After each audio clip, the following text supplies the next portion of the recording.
حضرت حسن بصری کے پاس ایک نوجوان آیا تو کہنے لگا بابا جی میں نے اب کوئی کاروبار نہیں کرنا, مجھے مسئلے کی سمجھ آ گئی ہے. فرمایا کیا ہوا؟ کہنے لگا میں نے آج عجیب واقعہ دیکھا ہے. فرمایا کس طرح؟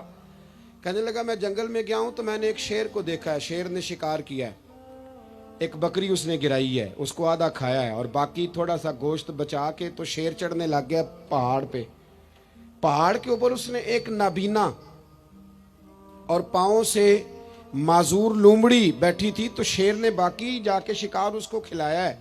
تو حضرت صاحب جو رب لنگڑی اور نابینا لومڑی کو روٹی دیتا ہے مجھے بھی دے گا, اب میں نے کوئی کام نہیں کرنا. حضرت صاحب مسکرا پڑے, فرمانے لگے بھی تیرے اخذ کرنے پہ بھی قربان کروں, تیرے استدلال پہ بھی قربان جاؤں. کیا تو نے شاندار استدلال کیا ہے. فرمانے لگے کہانی میں کریکٹر تم نے دو دیکھے, ایک شیر دیکھا ایک لومڑی دیکھی.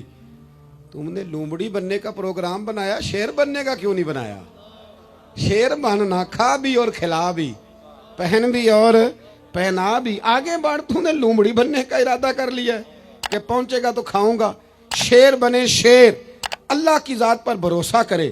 آپ کا توکل جب مضبوط ہوگا نا تو آپ دنیا کے سب سے دلیر آدمی ہو. حالات آتے جاتے رہیں گے, یہ یاد رکھیں. کبھی حضرت یوسف کنویں میں ملیں گے, کبھی حضرت یوسف کا ریٹ لگے گا, ایک کٹی بھی ریٹ لگے گا, لیکن وہی جناب یوسف پھر آپ کو تخت مصر کے تخت پر بیٹھے بھی نظر آئیں گے. حالات بدلیں گے, حالات سے سہمے ہوئے لوگوں کو بتا دو حالات بدل جاتے ہیں, ایک جیسے نہیں رہتے. تو میرے بھائی پہلی میرے محبوب کی تعلیم ہے توکل, اللہ کی ذات پہ بولیے. اور دوسرا نبی پاک نے ہماری توجہ دلائی ہے کہ دنیا عارضی ہے, آخرت دائمی ہے. دنیا عارضی اور آخرت, آپ یقین کریں سارا دن ہم اپنے آپ کو سنوارنے پہ لگا دیتے ہیں. سارا دن ہمارے بچے 25-25 منٹ آئینے کے سامنے کھڑے ہوتے ہیں, پھر بھی راضی نہیں ہوتے کہ میں اچھا لگ رہا ہوں.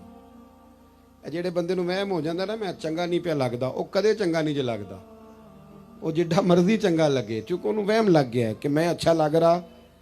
وہ بیچارہ 25 دفعہ آئینہ دیکھتا ہے, اور اب تو سہولت ہو گئی ہے, موبائل پہ بھی آئینہ آ گیا ہے. میں نے دیکھا وہ کھول کے نا تو وہیں سیٹ کر رہے ہوتے ہیں بالوں کو. بس کر یار, اتنا زیادہ اپنے اوپر, یہ عارضی ہے سارا کچھ. دنیا کا سارا حسن عارضی, ہر چیز. والباقیات الصالحات, حضور نے ہمیں بتلایا کہ باقی رہنے والی نعمتیں وہ جو آخرت میں ملیں گی. ہم یہاں موج کرنا چاہتے ہیں, کمرے میں اے سی ہو, قالین ہو, ٹائلیں ہو, اور اس کا بھی ریموٹ کنٹرول ہو, اٹھ کے جانا نہ پڑے, باتھ روم اندر ہو, ہر چیز جو ہے وہ موجود ہو. آپ یقین کریں اتنے آسان. ہمارا اقبال رویا کرتے تھے اور کہا کرتے تھے لہو مجھ کو رلاتی ہے جوانوں کی تن آسانی. کہتے ہیں میں خون کے آنسو روتا ہوں کہ یہ قوم جہاد کرے گی جو ریموٹ کنٹرول کے ساتھ سارا وقت گزارتی ہے, یہ لوگ کچھ کریں گے. اتنا ہم آرام چاہتے ہیں. سنو, میرے رسول کریم کائنات کے بادشاہ ہیں. حضور فرماتے ہیں میں چاہوں تو اللہ خود پہاڑ سونے کا بنا دے اور میرے ساتھ چلا کرے. رب کریم جیسا میں چاہوں ویسا اللہ میرے لیے آسانی فرمائے, اتنا اللہ محبوب رکھتا ہے. لیکن حضور نے اللہ کی بارگاہ میں دعا کی تھی, یا اللہ ضرورت کے مطابق روزی دینا. اے اللہ میرے اہل بیت کو ایک وقت روٹی دینا, ایک وقت کا فاقہ دینا. یہ دعا مانگی تھی. مانگے ہاں آج ہم بھی اپنی اولاد کے لیے یہ دعا, یہ بھی سنت ہے, اس کو بھی ادا کرو. اللہ بقدر ضرورت روزی, بقدر ضرورت. اور ایک تو وقت ہے نا آ نہیں رہا, کروڑوں مال آیا, اور میرے رسول کریم نے دنیا کی دولت کو گھر میں داخل, حضور نے داخل. ادھر دیکھو میری طرف, حضرت عمر فاروق جیسا دلیر آدمی. جناب عمر کہتے ہیں صحیح بخاری میں صحیح مسلم میں حدیث ہے, فرماتے ہیں میں حضور کے کمرے میں داخل ہوا, حضور آرام فرما تھے. اللہ کے رسول جب اٹھے نا میرے لیے کہ عمر آیا ہے, محبوب عزت دیا کرتے تھے نا, کہتے ہیں حضور جب اٹھے تو موٹے بان کی چارپائی تھی نبی پاک کی, موٹے بان کی, اور فرماتے ہیں حضور کی کمر پر موٹے موٹے نشان بنے ہوئے تھے. وہ کدی پنڈا دے بندے جوار وڈتے سن تے ہتھاں تے نشان پیندے سن. اب تو نہیں نہ پڑتے, لیکن آپ کسی کو چھیڑ کے دیکھ لیں ساری دنیا دکھی ملے گی آپ کو. موٹر سائیکل گھر میں, پیٹرول گھر میں, ہر چوتھے دن کا کھانا ہوٹل پہ, اور بندے سے پوچھ لیں غریب بھی سب سے زیادہ وہی ہے. موبائل 75,000 کا ہے ماڑا بندہ, اس کو چھیڑ لے تو کہتا ہے دعا کرو میرا کاروبار ٹھیک ہو جائے. بس چاند تک پہنچنے کی خواہش ہے, نیچے بیٹھنے کو کوئی تیار نہیں. وہاں جانا ہے ہم نے. حضرت عمر فرماتے ہیں حضور کی کمر مبارک پر موٹے موٹے باندھ کے نشان میں نے دیکھے تو میں رو پڑا. دلیر آدمی تھے پر رو پڑا. عرض کی یا رسول اللہ صلی اللہ علیہ وسلم کیسر و کسرا کے بادشاہ موجیں کر رہے ہیں اور آپ اللہ کے نبی ہو کے اس تکلیف میں. تو رسول کریم حضرت عمر کے آنسو دیکھ کے فرمانے لگے عمر کیا تو یہ پسند نہیں کرتا کہ وہ دنیا کی عارضی زندگی میں تھوڑے وقت میں موج کر جائیں اور آخرت میں رسوا ہو جائیں, اور ہم یہاں تھوڑی سی تکلیف برداشت کریں اور اللہ قیامت کی ساری عزتیں ہمیں ہی عطا فرما دے. آج تو لوگ جنت کا سوال ہی نہیں کرتے. میرا نعت خان اور میرا وائز کہتا ہے اور یہ تو کیڑی جنت دیاں گلاں کرنا ہے. میں کہ وہ دیاں جدیاں اللہ قرآن وچ کیتیاں اسی جنت کی جس کی نبی پاک نے باتیں کی ہیں. آپ بتاؤ آپ نے جنت کے علاوہ کہاں جانا ہے؟ جنت میں ہی سارا کچھ ہے. جنت میں ہی نعمتیں, جنت میں ہی عزتیں, جنت میں ہی سعادتیں, اور خدا رسول کا دیدار بھی جنت میں ہی نصیب ہوگا. اللہ نبی بھی وہیں ملیں گے, امام حسن حسین بھی وہیں ملیں گے, صحابہ کرام بھی. لیکن جنت کا مذاق اڑایا جاتا ہے. میرے بھائی حضور نے ہماری توجہ دلائی کہ دنیا عارضی ہے. توجہ ہے میری بات پر؟ عارضی. دیکھو ایک صحابی کا نا بڑا عالی شان محل حضور نے دیکھا تھا. اب تو 10-15 لاکھ روپیہ نقشے والا لیتا ہے.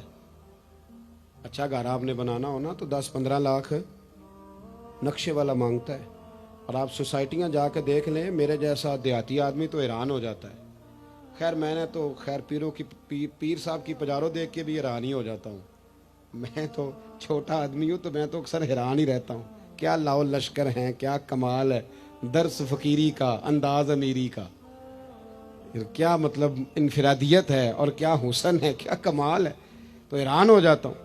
بہرحال حضور نے ہماری توجہ دلائی. ایک صحابی کا بہت بڑا محل تھا, ڈبل ٹرپل سٹوری. حضور وہاں سے گزرے. ایک بات بڑی تسلی سے مجھے بتائیں, ادھر دیکھیں میری طرف. بیٹا عالی شان مکان بنائے تو ابا راضی نہیں ہوتا؟ استاد پیر صاحب راضی ہوتے ہیں نا کہ ماشاءاللہ ہمارے بچے کا مکان ہے. پر حضور نے وہ اتنا بلند و بالا مکان دیکھا تو حضور کے چہرے پہ ناراضگی آئی. یہ مشکات کی حدیث ہے. جب وہ صحابی گھر آئے تو لوگوں نے بتلایا حضور آئے تھے پر تیرا مکان پسند نہیں آیا. رنگے چمن پسند نہ پھولوں کی بو پسند, ہم کو ہے وہ پسند جسے آئے تو پسند. انہوں نے پوچھا بھی نہیں جا کے کہ حضور اس کا کیا کروں. چھت پہ چڑھے اور اوپر والی منزل گرا دی. پھر نبی کریم کی بارگاہ میں آئے, عرض کی حضور جو آپ کو پسند نہیں تھا میں نے گرا دیا ہے. حضور فرمانے لگے اتنی عمارتیں نہ بناؤ جو تمہارے لیے قیامت میں وبال بن جائیں. حضرت عبد الرحمن ابن عوف اتنا شاندار آدمی ہے کہ ان کے پیچھے میرے نبی پاک نے نماز ادا کی ہے, اور صحابہ کرام میں سب سے امیر بندہ, اور دیانتداری اتنی کہ حضور نے جنت کی بشارت دی, عشرہ مبشرہ میں شامل ہے, پر مالدار تھے. حضور کے وصال ظاہری کے بعد نا حضرت عائشہ صدیقہ کے دروازے پہ بیٹھ کے رویا کرتے تھے. تو اماں جی کہتی عبد الرحمن کیوں روتے ہو؟ تو عرض کرتے اپنی بولی میں, کہتے اماں جی امیر حمزہ مجھ سے افضل تھے, اور جب دنیا سے گئے تھے تو کفن کا کپڑا بھی کوئی نہیں تھا. مصعب ابن عمیر مجھ سے افضل تھے, جب دنیا سے گئے تھے تو ان کے وجود پر کفن بھی پورا نہیں تھا. میں ان سب سے چھوٹا ہوں پر اتنا مال ہے, سوچتا ہوں حساب کیسے دوں گا. اماں جی میرے لیے دعا کر دو, میں کہیں قیامت میں الجھ نہ جاؤں. وہ سمجھ گئے تھے کہ دنیا عارضی ہے.